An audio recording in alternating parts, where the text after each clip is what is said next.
Eli Manning has fallen short in his bid to become part of the 2025 Pro Football Hall of Fame class. That announcement, the announcement of the class was made on Thursday, and the two-time Super Bowl winning Giants quarterback is not part of the class that will be enshrined in Canton, Ohio this year. Ed Valentine of Big Blue View here with a new edition of the Valentine's Views podcast. Please like, share, and subscribe to support the channel. We will, of course, talk about that. I'll give you some of my thoughts on Manning not making it into the Hall of Fame this time around.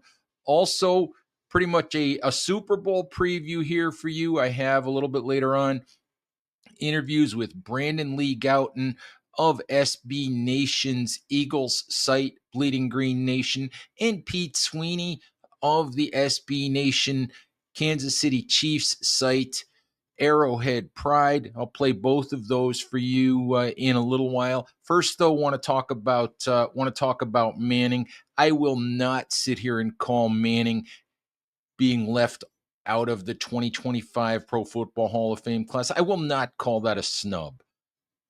I think Eli Manning is a Hall of Famer. I am not at all surprised that he did not get the necessary support to be a first ballot Hall of Famer. Ever since he retired a few years ago, you could tell from the tone of what a lot of NFL analysts, a lot of the Hall of Fame committee voting members had to say. You could tell that Manning making the Hall of Fame in his first ballot was going to be a steep climb. I get it. Look, I understand that there are a lot of voters who can't get past the 117 and 117 regular season record, the 6 or so years of mediocrity or worse at the end of Eli Manning's career. But I believe that Eli Manning eventually has to be a Hall of Famer.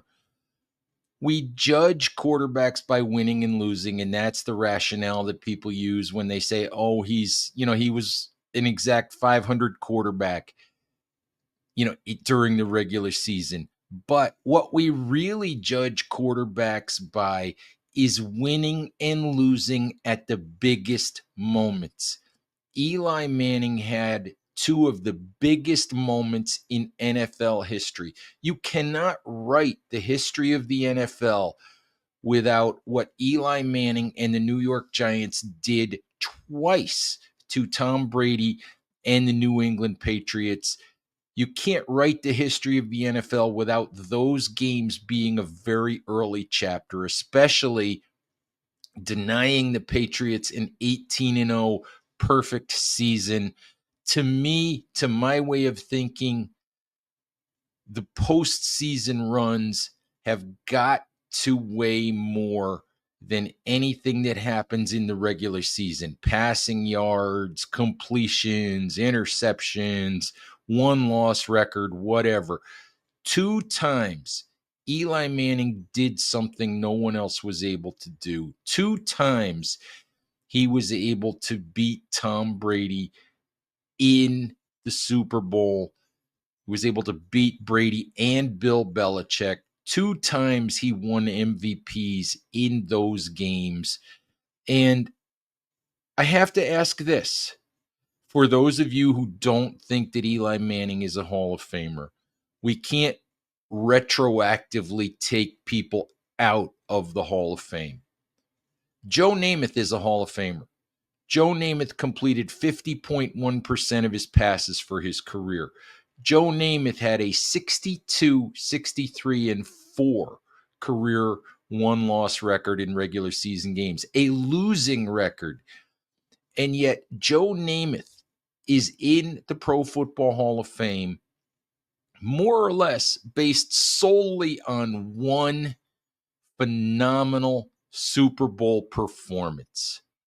So if Joe Namath is a Hall of Famer, how can you look at Eli Manning's body of work? How can you look at the fact that he did what he did in 2 Super Bowls, not 1? And also, postseason runs, because when Eli Manning did it, it required a lot more games, a lot the more postseason games, more playoff games, than what Joe Namath had to do, back in the 1960s.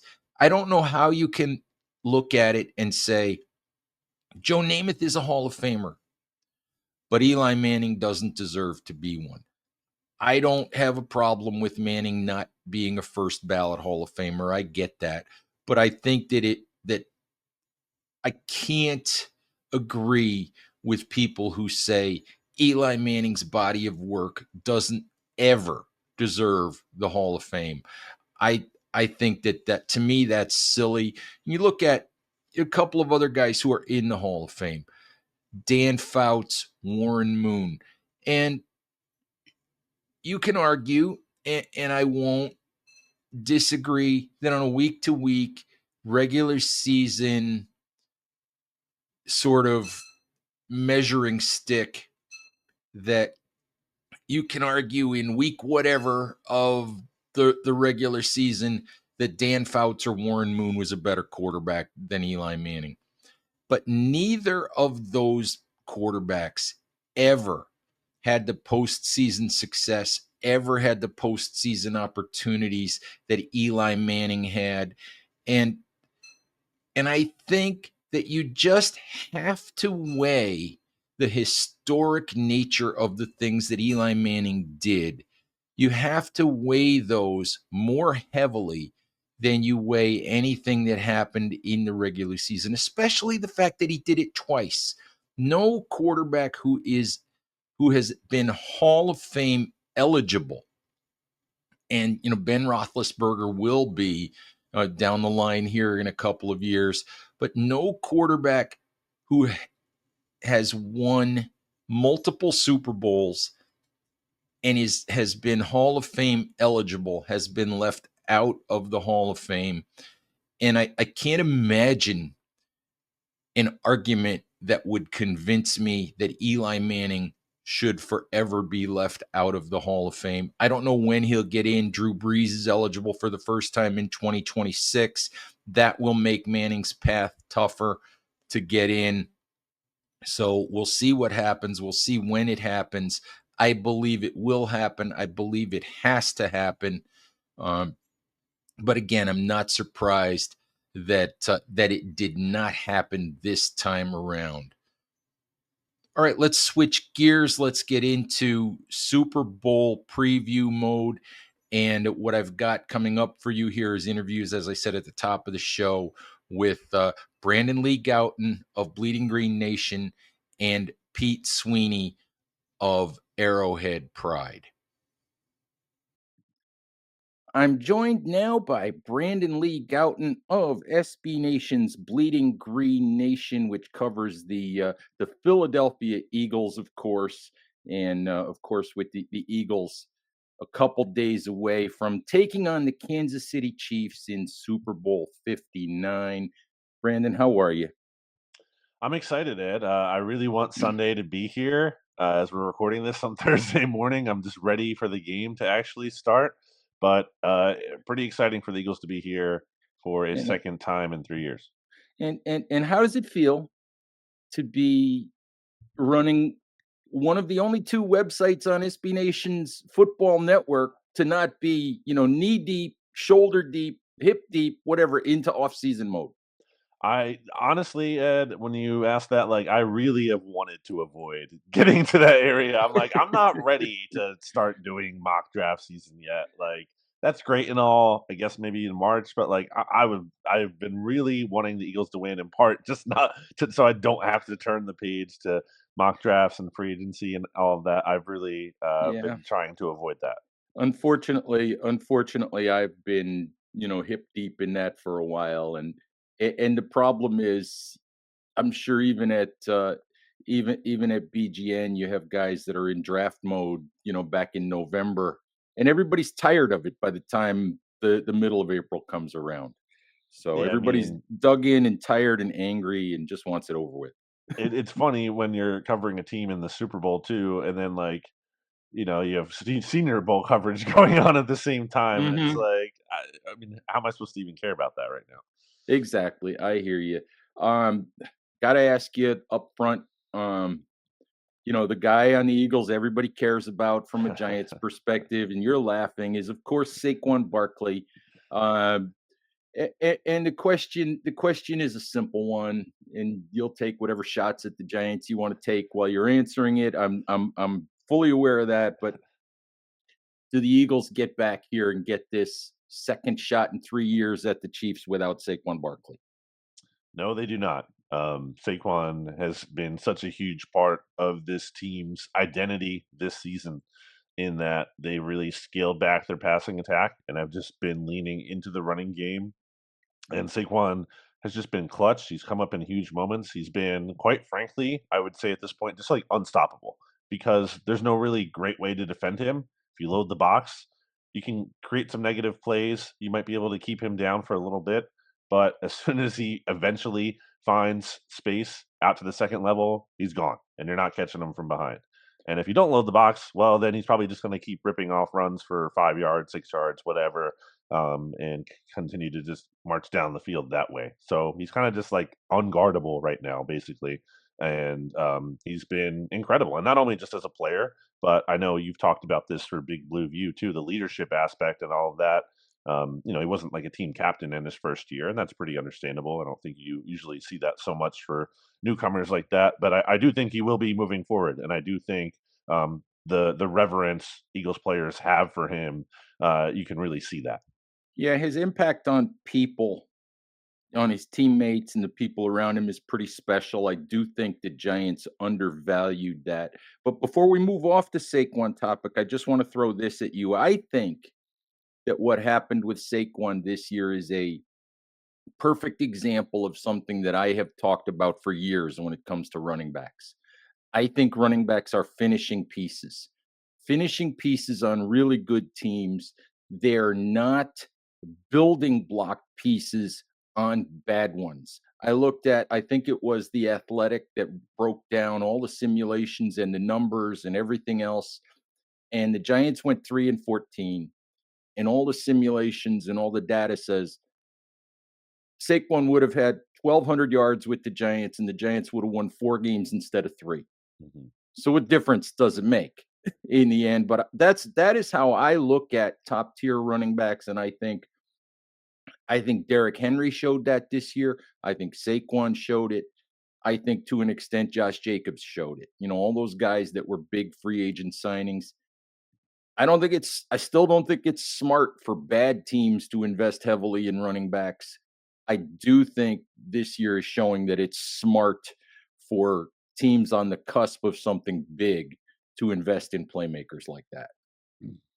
Yeah, I think the criticism for the Giants isn't like they should have kept Saquon and that would have changed the trajectory of the franchise, but it's more of like you should criticize them to the point where they that keeping him didn't make sense. Like that's the issue. They should have been obviously in a spot where they should have been able to keep him. That's really the criticism I think ultimately you're getting back to, and that's that goes much Right. deeper than Saquon. That goes to the Right. quarterback and every Right. and the whole infrastructure. That's a whole and ownership. That's a really bigger Mhm. problem.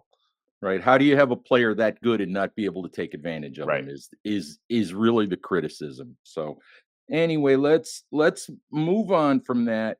Um, obviously this is second time in 3 years that you've seen the Chiefs in a Super Bowl matchup.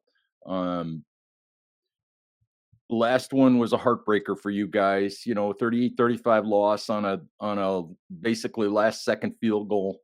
Um, do you feel better about this matchup, worse about this matchup? Just what are you thinking about, as we get closer to Sunday?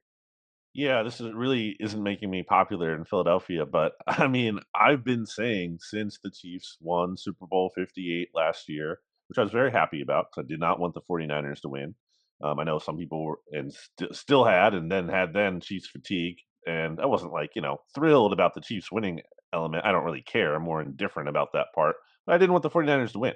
So anyway, I bring that up to say that I was like in a good mood after the Chiefs win that game. And then all of a sudden, I'm seeing Patrick Mahomes in the post-game interview. I'm seeing him up on the podium along with other key members of the Chiefs, and they were like really hammering home the three-peat thing. And I was like, this feels a little different. I'm not really used to seeing this, and just because you say it doesn't mean it's definitely going to happen. But they definitely seem to care about that to me, and they're locked in on that.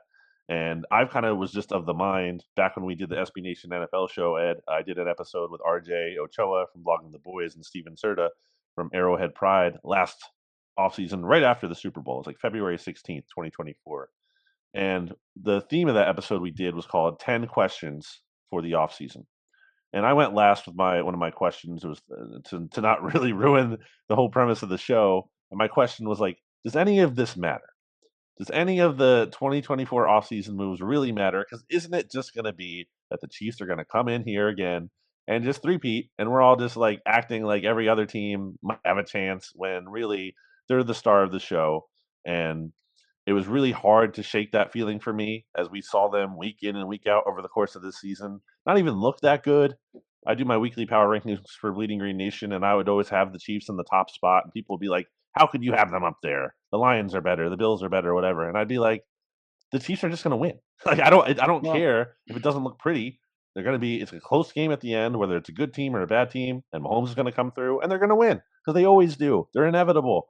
So I've been of that mindset, regardless of the opponent, and I can't really just like change that here. I feel like just because the mhm. Eagles made it. Look, I will say Saquon Barkley being as great as he is, and I said unstoppable. Vic Fangio, this Eagles defense being the best defense in the NFL. Those things make me think I might be wrong, but I have a hard time just moving off what I've been saying all along. Well, in a way, I have said, had a chance earlier this week to interview a couple of giants, from Radio Row, Kayvon Thibodeau and Bobby Okereke. They were promoting whatever they're promoting, and had an opportunity to talk to them. And what I said to them in talking about the game was, I'm a fan of greatness. Okay, I'm a fan of something special. And yes, watching what Saquon Barkley has done this year is incredibly special. I'm happy for Saquon. I'm happy for Saquon Mm. because he is a guy who is in a place now that is taking advantage, that is able to take advantage of what he can do. I've said for years that Saquon, there's nobody better in football if he can get to the second level than Saquon Barkley. Okay. The Giants couldn't consistently get him to the second level. He had to get there on his own most of the time. The Eagles get him to the second level on almost every play. I think he led the league in yards rushing before contact. And I think it was over 1,000 yards, might have been like 1,400 of his yards were before contact, something insane like that, which is more yards than he would have gotten for the Giants all year anyway. But I guess the point is what I said to Okereke and to Thibodeau was the only reason I would like to see the Chiefs win is because I've never seen a three-peat in my life. It's never happened. And and and so, from that perspective, I would feel good for Saquon if the Eagles won. Giants fans will kill me for that, but I would feel good for Saquon, um, because he's worked for that and he's been such a big part of it in Philly. But I would love to see the three-peat for all the same reasons that I loved watching Tiger Woods in his prime, that I loved watching Tiger Woods do things that nobody else did, because it was special. So we'll see what happens. But there is one thing about this, Brandon. There is one thing in the Eagles' favor this week, this Sunday. Kadarius Toney is not part of the Chiefs. Kadarius Toney is not there to catch a touchdown pass, and he's not there to run back a punt 65 Mm. yards and rescue the Chiefs. So just that's good news for you guys. Yeah, that was a terrible decision by Nick Sirianni to punt it in that spot. And I've been harping on that's like the one lasting criticism I have from that entire Super Bowl, and something I think he needs to fix in this game is that, he needs to be more aggressive and not you're not beating Patrick Mahomes by punting the ball and kicking field goals. That's just not how you beat the guy who's basically like unstoppable and impossible to beat.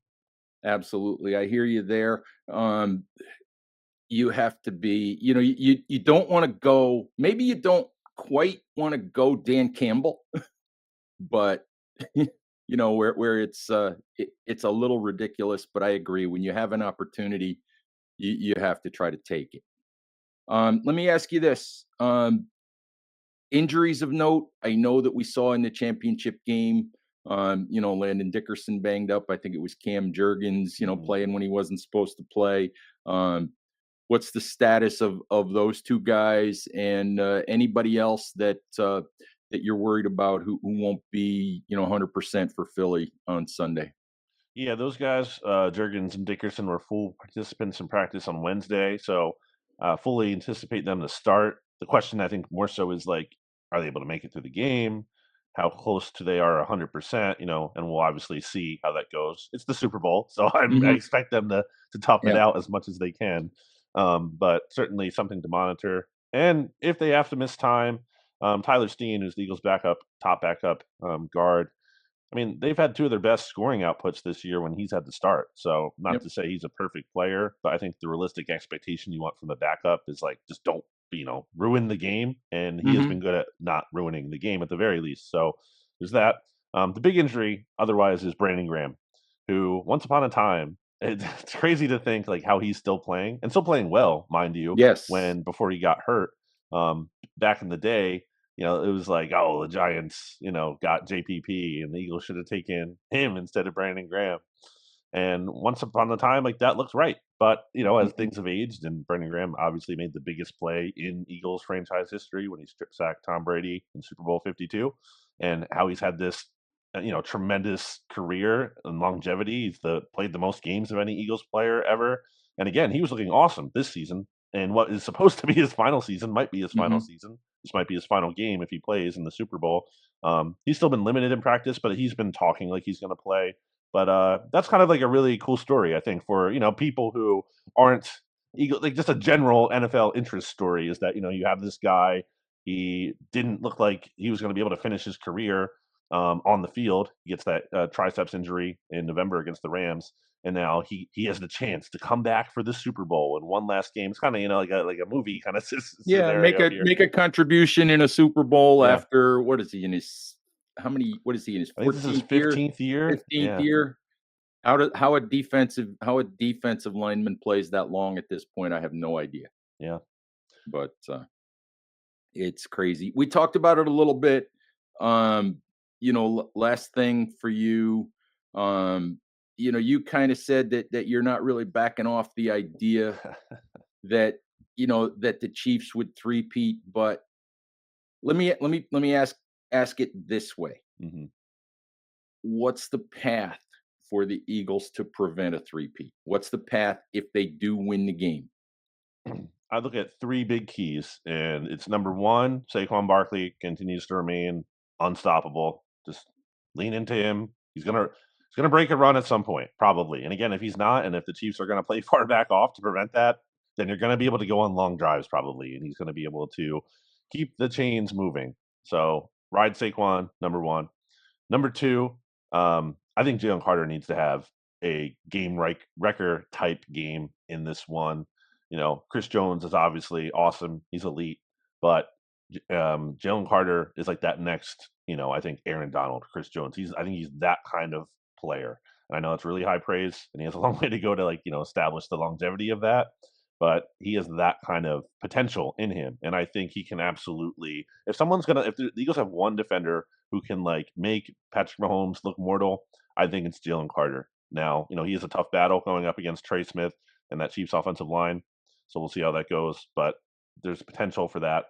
And then it's Nick Sirianni being aggressive. That's the third and final thing. Like he has to, as I said before, you can't leave points on the board. You can't be kicking a 23-yard field goal or whatever in the red zone. Like you have to go for it. Field position, I don't care about that. Like especially with how good this Eagles defense is. Mhm. If you're going to say trust the defense, then trust them on short fields. Like you need to maximize the amount of points you can score in this game. And it's much easier said than done because it rarely happens ever.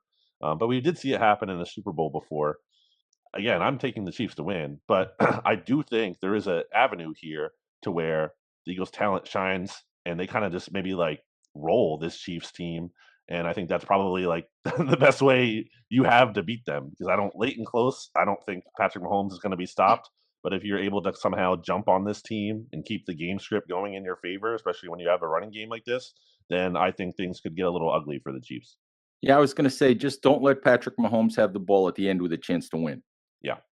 Yeah, that question's been going around a lot, like in Eagles coverage this week. It's like, what would you rather have? The ball with like 2 minutes left, up four or down four. And it's like, are you kidding me? It's obviously down. You want a chance to end the game on a walk-off touchdown on your terms. You do not want Patrick Mahomes to have the ball at the end of the game. Right. You don't want to have to be in that we have to have a first down. Well, I mean, if you're in that situation and you get the first down, great. but but if you manage to give the ball back to Mahomes, then it's white knuckle time. Mhm. All right. Hey, Brandon, I appreciate a few minutes. Enjoy the game on Sunday. And folks, I know that my audience is Giants fans, but if you can stand the Eagles' perspective on Sunday, it's over at Bleeding Green Nation. So feel free. Just be nice. All right. Thanks again, Brandon. Appreciate the time. Thanks, Ed. All right. Giants fans, I'm joined now by Pete Sweeney of Arrowhead Pride, which covers the Kansas City Chiefs for SB Nation. Of the Chiefs, of course, going for a three-peat on Sunday and facing the Philadelphia Eagles in Super Bowl 59. Pete, thank you so much for a few minutes. Yeah, thank you for having me. It's pretty exciting down here. As you can hear, I think as we get closer to the weekend, people are getting more and more excited for what will be a big time game here between the Chiefs and Eagles. You are in New Orleans. I'm curious. I have never had the privilege, the opportunity to cover a Super Bowl. Just what is that like? What is the whole scene? What is the atmosphere like as you build up to the game there in New Orleans? Yeah, Ed, you make a great point. I think as a journalist, I think I sometimes refer to Andy Reid and his messaging that he'll say at the podium with Patrick Mahomes and so on and so forth. And I think it's that preaching like this is pretty abnormal that I've been able to now cover my fourth Super Bowl, and it just isn't something that typically happens. And now I've been to Miami, I've been to Phoenix and Vegas, and now New Orleans, and I like it. I think it's cool how every city makes it their own. So you see that in the logo, and you see that in some of the decorations. You see that in some of the events where, for example, in New Orleans, there's jazz and Cajun culture and Cajun food and things like that. And so I like how the NFL really embraces whatever city they may be in. And you probably don't want to hear so much about me, but I tend to It's all love right. Cajun food and seafood and so on. So this has been a real treat. Also, and stuff I'm doing like that is after the website duties. Cool. I'm curious. Something else that is abnormal. Something else that has never happened before is, of course, a team getting a chance to three-peat. There have been teams that have won two in a row, but no team that's won two in a row has ever actually gotten to the Super Bowl and had a chance to actually, three-peat. Um, just how abnormal is this? And I talked to Brandon Lee Gouton of Bleeding Green Nation earlier, and he said that he just felt like the Chiefs were inevitable and this was always going to happen and the Chiefs were always going to be here. What's your perspective on all of that? Yeah, I think this was a tough year for Kansas City. I think there were a lot of problems in terms of injuries, and I think they really had to figure out how to navigate that. When you talk about during the preseason, they lose a Hollywood Brown, and then you get right into the season. Isaiah Pacheco goes down, Rasheed Rice goes down, their cornerback who they really like, Jalen Watson, goes down, and so I appreciate it. I know probably to Brandon and others, it just seems like yeah, the Chiefs just show up and that's just how it goes. They go and win. But I think in some of the attrition that they faced this season, they really navigated a good path. And then they had a bunch of injuries uh, toward the end of the year, and even when they were still playing their starters, Chris Jones couldn't play in that Week 17 game against the Pittsburgh Steelers, and I think they really, really needed to get that bye week. I think because of all the injuries that they've had throughout the year, and they got it a week early. And I think it's given them a grand advantage in the postseason because they were able to rest their guys from what was Christmas all the way to that divisional round in mid-January. The Cincinnati Bengals fans didn't like it too much, but I think it meant a lot for having this team almost in a way being training camp fresh for the playoffs. And to do that with all the injuries, I thought was really, really, really impressive. They won 15 games, which was the franchise best, and they did it probably when you consider the injuries, not with their best team that we've seen in the last half decade or so. Yeah, from a Giants perspective, when you've gone 15-2 and the Giants have gone 3-14, I think we call those rich people problems, and we don't sympathize very much, Pete. Yeah, no, I understand it completely. I think some people know this. I grew up a fan of the Giants in New York. My parents, the way my career path has gone, have fully become hybrid fans. The Giants, of course, are their NFC team, and the Chiefs are their AFC team. So my one giant take with my father for a long time has been, I really truly don't believe that Daniel Jones is the guy, and so I'm happy that they have taken this first small step back to relevance, and I hope some of those steps continue. There you go. Let me ask you a couple of sort of Giants related questions.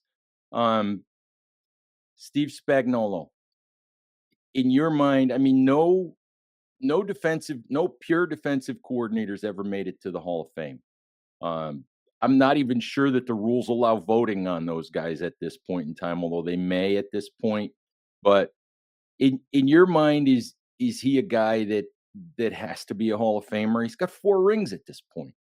Absolutely, and I think there's a case to be made, and this is an interesting compliment, right? Because usually career coordinators, one way or another, weren't good enough in some aspect to be a head coach. So, I mean, it's a weird backhanded compliment in a way, but I don't think there's ever been a greater coordinator, maybe period, than Steve Spagnuolo, and it just doesn't uh, start with his story in Kansas City. When you think about those undefeated Patriots and just how big that Super Bowl win was, nobody could stop Tom Brady except for Steve Spagnuolo and his plan and that front that really got to Tom Brady. And then you look at the Super Bowl a couple years later, and then coming to Kansas City, the Chiefs were lost defensively in 2018 with Bob Sutton. Andy Reid is not a guy who wants to make a change. I think sometimes he's loyal to a fault. And he decided to bring Steve Spagnuolo in because he thought he was the best possible option. And it's been true.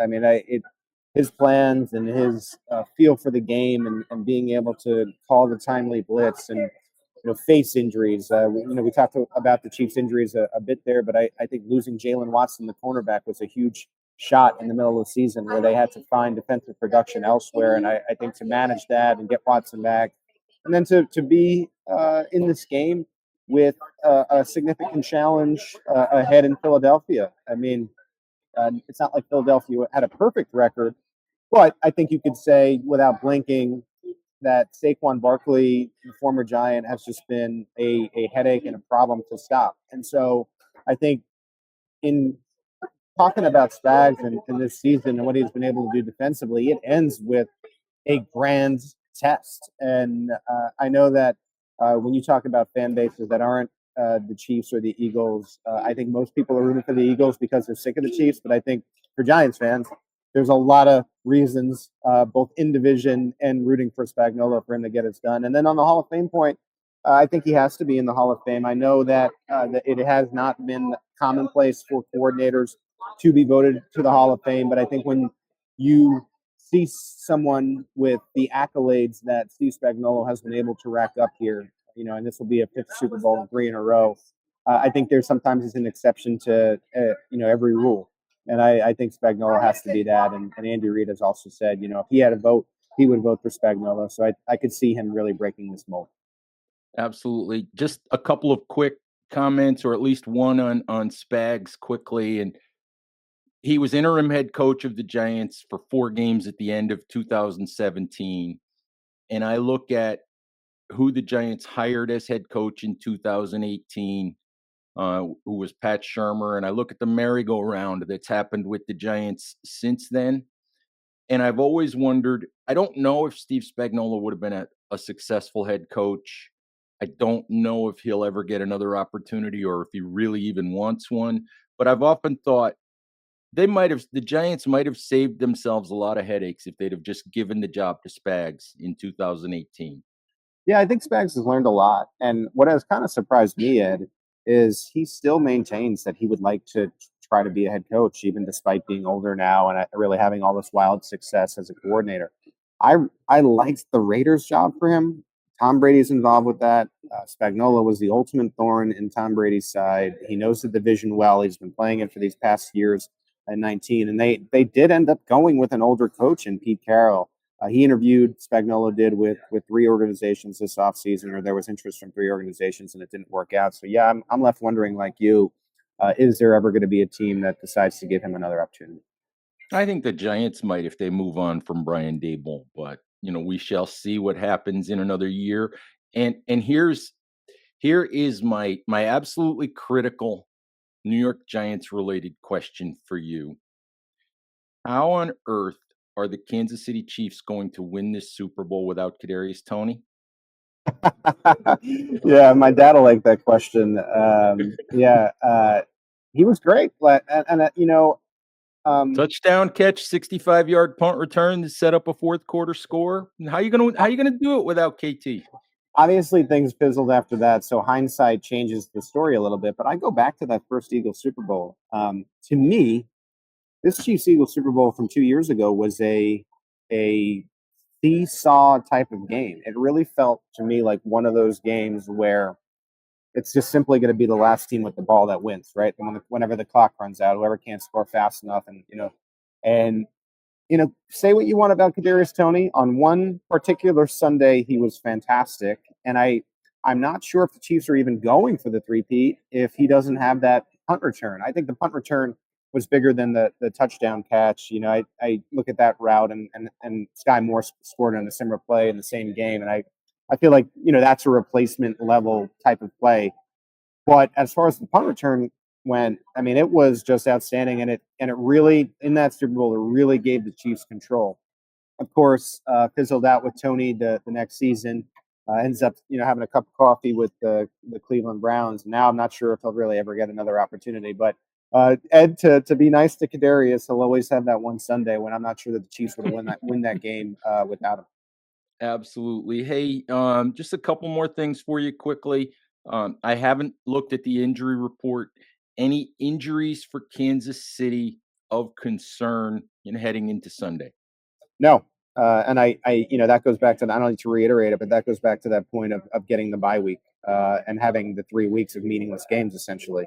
I know they lost 38-0 to the Broncos, but they just were able to reset and pretty much be fully healthy. The Watson player that we were talking about, I spoke to him this morning, and he said he feels like he could play a full game if that's what Steve Spagnuolo wants him to do. So that was the one lingering question that's been answered. It's more on the other side. It's the health of the offensive line. I know they put in full participation statuses to start the week on Wednesday, and I think Landon Dickerson said something to the extent of not have to be carried out on a stretcher to not finish this game. And so I really think the Eagles will be fully healthy. In this game, if there's anything that's iffy, the player just plays. There's no tomorrow. He has 6 months to Right. recover. So I think we see most of these Right. guys go.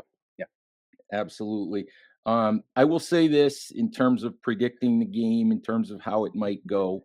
Um, it might be sort of predictable for a Giants writer to want to see the Chiefs win. What I want to see is a three-peat. Yeah. Obviously, I want to see something happen that's never happened in my lifetime, that's never happened in NFL Super Bowl history. Um, how do you see Sunday unfolding? Um, Yeah. and how sort of disappointing or damaging to the legacy might it be if the Chiefs don't win it? Yeah, I think I don't think it'll be so damaging the legacy. I mean, you talk about the New England Patriots. Like, if the Chiefs lose on Sunday, the dynasty isn't over. The Patriots dynasty was Mhm. 20 years. They didn't win 20 Super Bowls. They won six. And so, I think it would be just very disappointing because the way the NFL works, we've covered it long enough, Ed, where like we know this opportunity is real fleeting. I don't know if you're ever going to be in a position to win three in a row again, and so you probably have one shot at this. And so I think disappointment more than anything. I don't know how it would affect the legacy other than to just I think reinforce this idea that it's very very difficult to do. And so the Chiefs, though, in some of their personnel moves, I think they're a little bit more forward thinking. They did some things this year because they were all in on this idea of being able to accomplish what has been the impossible. And so standing in their way is the Philadelphia Eagles. Funny, I think in a way it does remind me of that Giants Patriots undefeated thing because I feel like for a lot of teams that are not in the NFC East, they don't want to see the three-peat. They don't want to see another team do that. I think people have gotten sick of the Chiefs, and so they will be rooting the Eagles' way. I know those Commanders, Giants, and Cowboys fans will, of course, be rooting for the Chiefs, but I think it should be good. I think this is a formidable opponent, and if I'm trying to predict the game, I keep going back to this idea that I had, and I shared it with Kansas City Radio, and I'll share it here. If this was a Week 6 game, and whatever happened to be a neutral site game, and everything that had transpired in just a throwaway regular season game, I think we all would just come back to Patrick Mahomes and Jalen Hurts. And although Jalen Hurts has been playing well lately, you just don't bet against Patrick Mahomes. And so I know the Chiefs play one-score games. I think the defenses are a little bit better than last time around. I have this game 28-24 in favor of Kansas City. And I think this could be one of those games, once again, that comes down to one of the final drives.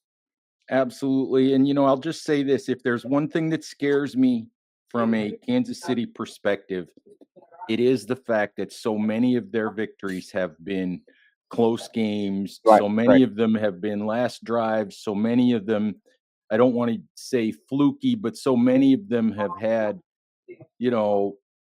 something odd happen during, at the end of a game or something, a break that's gone Kansas City's way. And you just I just wonder if I've always thought that somewhere along the way, maybe, maybe those breaks that keep going Kansas City's, maybe something's going to happen and go the other way. That's the one thing I worry about from Kansas No, City side. it's completely valid. I mean, it's an ongoing NFL record. I think it's 17 straight one-score games that they've won, and like there are caveats to that record too, because I think Buffalo won by 9, which would have ended the streak, right? Like, so, like, what are we Right. talking about in a sense? But yeah, I agree with you. I think ideally, for the Chiefs, I look at their team makeups, and I haven't hid the fact, and I want you to know this isn't even Chiefs bias. This is just me. I'm not a Nick Sirianni person. I don't like the way the team is made up in the sense of AJ Brown reading books in the sideline to show up as quarterback. The quarterback and the head coach really always being weird and not complimenting each other. It's not Kansas City's method, but Mm-hmm. if you look at these two teams, which one is built better to come back from a 14-0 deficit? Certainly the Chiefs. I mean, they've done it. You look at the Houston Texans divisional round win from years ago where they're down 24 and they rally back. In every Super Bowl win of this dynasty, they have been down 10. The Chiefs know they can come back. What does that look like on the other side if the Chiefs kind of go out of character and put up 14 points? I mean, I just don't think the Eagles mentally are built for that. So more than ever, and I know you could say this about every single game, so forgive me, but more than ever, I think a fast start for the Kansas City is the key to the Super Bowl. All right, Pete, we will let you get back to it. And folks, if you want to check out the Chiefs perspective, please check out Arrowhead Pride. So good luck. Enjoy the game on Sunday, Pete. And thanks again for a few minutes. All right. Thank you, Ed. All right, Giants fans, that's our show for today. Thank you, as always, for listening. Thank you to Brandon Lee Gouton of Bleeding Green Nation, Pete Sweeney of Arrowhead Pride for taking a few minutes out of their busy pre-Super Bowl preparations to chat with a lowly New York Giants writer slash podcaster who only wishes that he had the opportunity to be covering a Super Bowl right now. So hope you guys enjoyed those interviews. let us know. Let me know what you think of the Eli Manning decision. I'm sure that that you guys will all have opinions about Eli, so I'm expecting to see some of those in the comments. And you can check out more of our coverage of the Eli Manning missing out on the Hall of Fame. You can check out our full coverage of that at bigblueview.com. There's a bunch of stories up there for you to read. So please do that. And as always, thank you guys for watching. Please stay safe out there. Take care of each other, and we'll talk to you soon. Bye-bye.